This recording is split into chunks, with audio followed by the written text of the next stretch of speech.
Hello, Cabbage fans. Yeah, we're going to stick with that. We're going to go with it.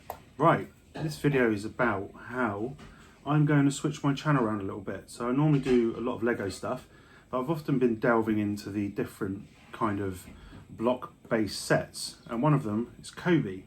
Now, Cobi do mainly military sets, so your tanks, your planes, your cars, your ships, all things like that. So I thought, yep, I'm going to do more of this, do more reviews. Yep, let's go for it. So I thought I'd run you through what my collection is so far. We'll start with the very first set I bought, which was a tank. This is a Mark II Valentine.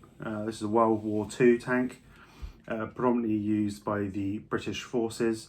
Yeah, not a bad little tank, to be fair. I quite enjoyed building this. I do like my tanks, so this is quite a nice one. And interestingly, on the back here was an extra fuel tank they used to get extra mileage out, which could jettison off in case it was shot. I mean, probably not the most practical place to put your fuel tank on the outside of your tank, but hey ho, they did that. Then secondly, I bought probably one of the most iconic World War II planes, the Spitfire. Now for me, this is just amazing. Absolutely love this. You can't think of a more iconic World War II plane. So this is the Supermarine Spitfire, which had its obviously Rolls-Royce Merlin engines, which some people claim won the Battle of Britain, but technically that was the Hawker Hurricane, but we won't get into that too much. Another reason why I do like Cobi is the amount of printed stickers. So like this little duck here, and how many planes he's shot down, all printed, no stickers. Comes with a very nice little stand, so for a display piece for me, fantastic. Then I got another plane, which was the more famously known as the Red Baron, but this is actually a Fokker, I've got to be careful how I say that one, German triplane, which I think was von Richtenhofen was the Red Baron. So a nice little triplane, really like that, you know, iconic warplane, that one. Then I got myself a Sherman. Now you can't get any more iconic World War II vehicle than the Sherman tank. So this was a US tank, famously used because it was very cheap to manufacture. So this is a tank that was a cheap tank to make, used by the Allied forces. So very nice. I will get myself a Panzer eventually, which is the German tank, which is a bit more bigger than this one, to be honest. The armour on this wasn't the thickest, but it was very quick, so it was quite a useful tank used by the Americans. And last but not least, this is probably my favourite one because it's a limited edition. So the thing they do are limited edition sets. So you get a certificate of authenticity, which comes with a set number, which is very nice. So I'll keep that safe in the box, up in the loft somewhere. But I did build the set because there's no point having a box full of plastic. Which is the little Horch 901.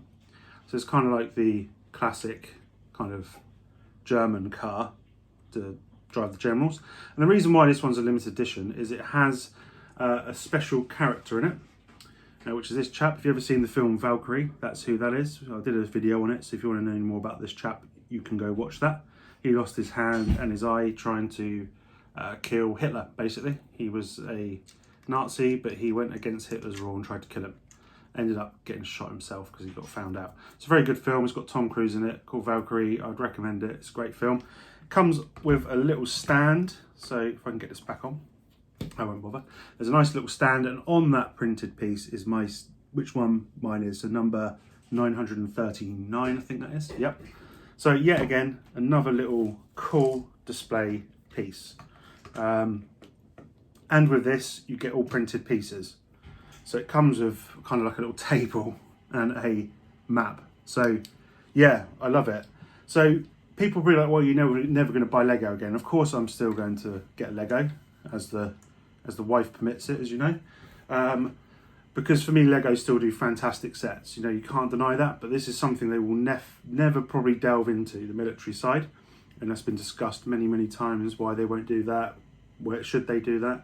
So I've always been interested in World War II and military vehicles, ever since I was young. I used to build kind of Airfix models, all that sort of thing.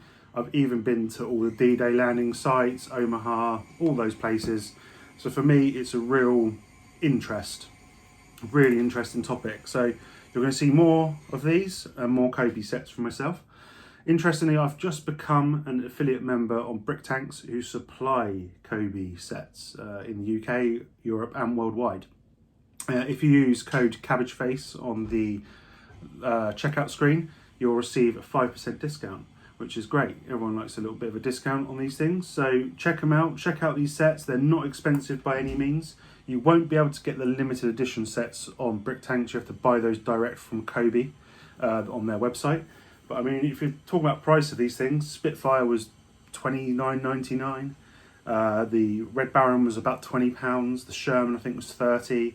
The little limited edition set, that was £25. You know, I think it was in Polish money, so I had to work it out, but it was roughly about that. Nice little box. So this is kind of the box art, because some people say, you know, Lego are great for their box art, but for me, that's not that bad a box art. So definitely do check them out. I'll put all the links and stuff in the descriptions below. My next video will be on an Apache, which I'm kind of excited for. But let me know your thoughts below on these sets and if you're going to pick any up. Take care. Bye bye.